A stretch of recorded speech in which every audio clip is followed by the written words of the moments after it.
अस्सलाम वालेकुम।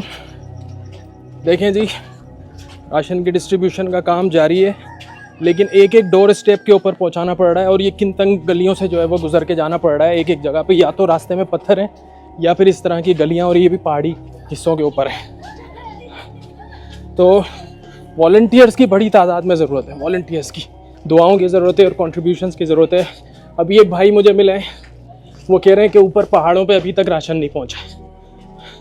तो वो लोग हमारा इंतज़ार कर रहे हैं। ऊपर भी काफ़ी डैमेजेस हैं, काफ़ी शहादतें हैं, लेकिन लोग जा नहीं सक रहे।